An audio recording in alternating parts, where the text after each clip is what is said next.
Hey, what is going on, everybody? Welcome to Upkick MMA, episode 280. I am Brendan.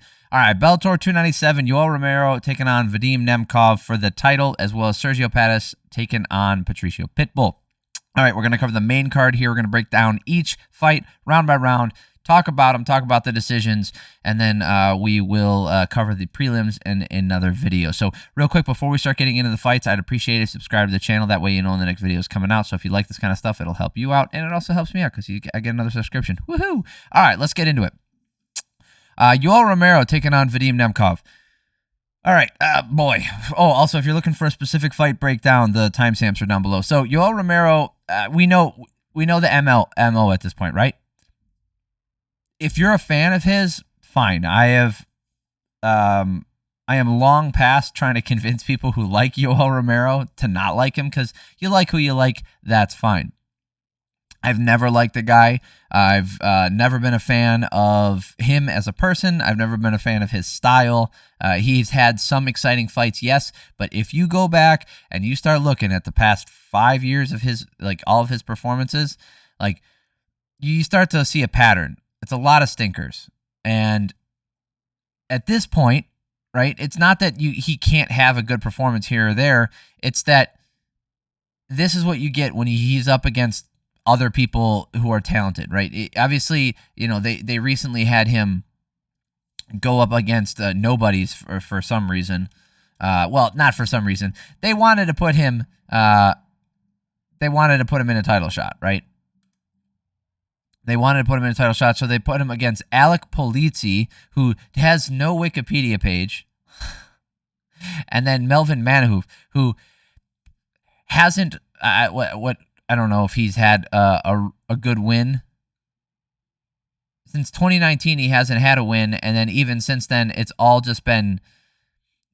He has no chin, so, you know, they're setting it up to be an exciting fight that Manhoef gets knocked out so that they can put him up for the title shot. Meanwhile, you've got guys like Phil Davis, who beat Yoel Romero convincingly, coming off of a win against Yoel Romero and Julius Iglesias, who was challenging, who put Nemkov to the test recently, when they fought. And yeah, he has a loss to Nemkov back in 2021, but Yoel Romero hasn't beaten anybody. Yoel Romero hasn't beaten anybody in Bellator of note. Okay? He lost to Phil Davis, then they put him up against Alec Polizzi and Melvin Manhoef, and now because he's got those two wins, they throw him up there against Nemkov. And this is what you get. Serious. Like, he's not on the level of these guys anymore. And what are you hoping for as fans? We'll break it down each round, because I want to get through these. I want to get through this one because there wasn't much. There's no highlights to show you because it's just Romero getting his face punched in for 25 minutes. It's just... What are you hoping for? Are you hoping for that one big right hand to land, or him to land a flying knee and then him become champion? And then what? You want to see these kinds of fights? Is this what you want? You want a guy who's stationary for 23 of the 25 minutes, and then you want that all the time as your champion? I'm not a fan of this fighting style. It's very similar. I was making this comparison. It's just like Derek Lewis, man. Like, he sits around, he makes some big actions, and then sits and waits some more. The difference between Romero is, like, in him, obviously, one of them's jacked and the other one's not. But that's not as far as fighting style goes, one of them's got really good wrestling, and the other one just is strong, right? So Romero's hard to take down, even though Phil Davis did it at ease. Anyway, Nemkov was using the front kick and the jab to keep distance. Nice right hand and left kick from Nemkov, making Romero shell up. So the first round, I took a lot of notes. I took a lot of notes throughout the whole thing, but it became really repetitive. Great right hand split in the guard of Romero. He's keeping him pinned against the cage, landing pretty much at will. This was a typical Romero round where he virtually did nothing, and Ho is hoping to land a big shot. So it was a 10-9 for Nemkov. I combined his first and last name. Nemkov he triple jabbed his way into range and landed the right hand to finish. Romero was trying to stay at the center of the cage now, but Nemkov was finding openings. You landed this really hard kick to the body. Nemkov was just landing with extended combos and tons of volume. Great combos from Nemkov, landing everything you can name from standard strikes. So if you can name a standard strike, like a cross, a jab, an upper. Actually, I don't know if he landed an uppercut, so I might have been off on that one. Front kicks. Low kicks, high kicks, body kicks. He landed pretty much every standard shot you can imagine.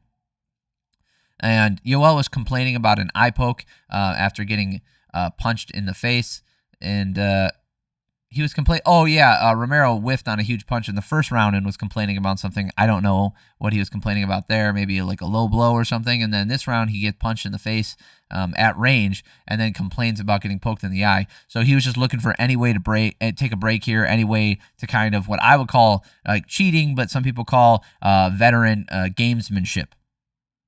Again, I'm not a big fan of that kind of stuff, right? It's, being a veteran comes with perks, knowing how to game the system a little, knowing how to work in certain positions, having better control and understanding of the time and your cardio and those kinds of things. But it also does, unfortunately, come with a better understanding. Like I said, I put that in the other part, a way to game the system, right? To play LeBron, to fake an eye poke, to say you got hit low when you didn't, and it works to the advantage of fighters all the time. People use it all the time in championship fights and low-level fights. It doesn't matter. They use it. Great 1-2 all day from Nemkov in this third round. Big right hand staggered Romero. Romero was winding up, and then Nemkov started landing jabs and rights as Romero just sat against the cage. Romero's trying to play possum, I thought he looked pretty stupid doing it, but I don't know. Maybe you like that kind of stuff. Again, I'm not judging you. If you like watching this, that's for you, right? I can't tell you what to like. I can't tell you what you should be watching for enjoyment. If you like this kind of fighting, then by all means, tune in. I'm going to tune in anyway because I'm going to take notes, but this is not something I sit there. I don't look forward to Yoel Romero fights. I don't. Either they're going to put him up against some nobody or, someone who is bound to get knocked out and they're trying to make a highlight for him, or they're going to put him against a guy who's like patient and skilled, and you're going to get with this kind of fight. Romero was trying to play possum, like I said. Romero landed a left hand. Nemkov goes down, but if you looked at the replay, I thought it left hand landed. So if you thought it landed, that's okay. But he was just off balance. He ends up just pushing him over. Nemkov right back up and getting back to work against Romero. Nothing from Romero this round. 30-27. Fourth round here. Romero is dancing and wobbling around. He's doing the salsa. He's got all this energy to fuck around, but not to put offense out there. That kind of stuff pisses me off, right? If you're the one advancing and the guy's running away from you and you want to sit there and clown on him and dance, try to goad him in to a fight, that's one thing. But if you're the guy who hasn't done anything for 3 straight rounds, maybe you shouldn't be using your energy to dance, huh? It's so stupid. And then the jab was landing all day for Nemkov. The fans start cheering for Romero. Why? He didn't do anything, and they just want him to get a knockout. There's nothing about these rounds that was close for Romero. I think he landed one right hand this entire round. It was a Superman punch that barely caught him at the end of it. 40-36. And then Romero was actually moving his feet in this last round. It started to look competitive, right? He started to move forward. Romero's talking to him, trying to make him fight a sloppy fight. Nemkov was having none of that. Great right hand landed from Nemkov with Romero shaking it off, sticking his tongue out like he does, acting like it doesn't affect him. Romero is waiting forward now, looking to land a big shot. He gets caught up in the clinch. Romero on top after taking Nemkov down, just holding to the body lock and knowing that he has this one in the bag. So you could give this last round to Romero. It's fine. He probably won that one. But the fact that he had his hands up after the fight shows kind of how delusional he is. 49-46 for Nemkov. Nemkov's really good, guys. He's good. I thought that Corey Anderson fight, Anderson just didn't stick to the game plan long enough. I think he really needed to mix in a little bit of the striking and the grappling. I think he could get back at him. I think Phil Davis would provide a challenge for him. It would make for a boring... Phil Davis doesn't have the most exciting fights either, right? He's not the most exciting fighter. He's a very technical guy, but I think he could put pose some challenge for Nemkov as well. We shall see. All right, Sergio Pettis taking on Patricio Pitbull. This is for the title and, history. So you got in one corner, you have Sergio Pettis trying to defend his belt, and then in the other corner, Pitbull, again, there should be some highlights from here, but they don't have any up. So there was some moments in this fight where you could say Pitbull was doing pretty good. You say, like, oh, he looked like he had some control. He landed some big shots here and there, but it was just the volume of Pettis that just was the story. Pettis started with the low kicks, Pitbull kicking the legs back. They went back and forth. Jab and a right hand gets through for Pettis. Pitbull with the kick catch and a takedown. They get right back up. Neither guy putting a stamp on this first round. I leaned towards Pitbull for more damage early, but it's close. Obviously, I still think the volume was there for Pettis early, but I thought Pitbull landed enough in this round, and with that little bit of takedown and control, you can give that round to him 10-9. Second round here, Pettis countering with the straight left hand, and then throwing a hard left high kick. Pitbull with the low kicks, and when they are paused in the middle, this is where I felt like he went wrong later in the fight. I really felt like he had an advantage here, and he just didn't stick to it. When they're paused and measuring, Pitbull was landing low kicks, and I thought that was his best attack. It was something that was consistent. He lands it hard, and it can affect a long fight, which this was. So Pettis landed a body kick, then followed up with a right and a left hook combo to the body. They exchanged jabs, and Pettis gets it to the body again. Pettis started to land counters as the round went on. Pitbull tried to steal the round with a takedown, but he didn't do anything with it. Pettis partially landed a spinning wheel kick at the end of this round, and it hurt Pitbull pretty bad, and the round ends 19-9. So that 19-19 going into the third. Pitbull trying to take down Pettis. Pettis defended it easily. Pettis using 5 jabs and a right hand to the body. He did this twice. It might have been 4 jabs. He would quadruple up on the jabs. So 1, 2, 3, 4, and then as he's moving forward with them to keep in range, and then land in that right hook or that looping right hook, the right straight, whoever you want to call it, to the body. Pitbull landed a hard right hand in the middle of these exchanges. They exchanged in the middle with both guys landing some 1s and 2s. Pitbull got the takedown with 20 seconds left in the round, but it just wasn't enough because the volume from Pettis was just picking up. He just started to land at will, and 29-28 in favor. Right? Yeah. So I have a 29-28 in favor of Pettis. Pitbull defense just isn't as good later in these rounds, so I don't know if it's because he's tired or it's something that he's trying to open up a little bit more. But for me, it looked like he was slowing down. He's a little less disciplined when it comes to his defense, and Pettis was able to get the jab with ease. Now he was landing it pretty easily. Pitbull is attempting another takedown, but Pettis defended it easily again. Pettis defends another takedown attempt. The round was relatively uneventful. Both guys landed right hands near the end of it. Great front kick to the face from Pettis, and that's why I gave it to him that round. Obviously, there was everything that led up to that, but that put a stamp on it was that snapping front kick from Pettis to the face. So 39-37. And a nice straight this last round was textbook. Nice straight left hand for Pettis on the mark. Pitbull's the aggressor, constantly moving forward, but he just doesn't have the volume. Pettis is using the 4-piece combo as he's backing up to create some space. Pitbull did all this work to get Pettis to the cage. He would do all this work to corral him and get him against the cage, but then he'd just wait there, right? This happens a lot. You see this a lot in even at high level. Like, this is the highest level you can get. Two of the best fighters in the world right here at this weight class, and at any weight class, to be honest. And you see Pitbull, again, one of the greatest of all time, no doubt.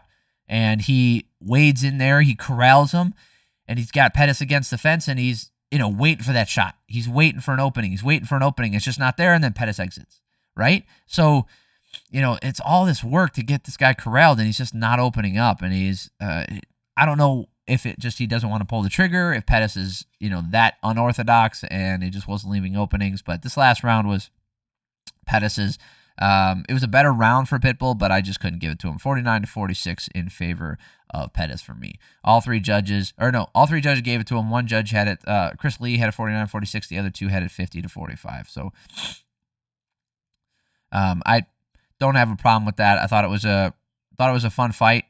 It was very technical, right? You could say it was boring because they weren't just slobber knocking, but I thought it was a technical striking match, and I was down for it. It's fun to watch. So it'll be fun to see Pettis take on Patchy Mix. Corey Anderson versus Phil Davis. All right. Now, this has implications, right? So, if you follow Bellator, you know that Nemkov beat both of these guys, but Corey Anderson was putting a pace on Nemkov in their first fight and was cruising his way to a victory from what we saw. He was dominating the guy, and then there was an accidental clash of heads that caused a cut, and then a fight had to be called off, and that was actually for $1 million.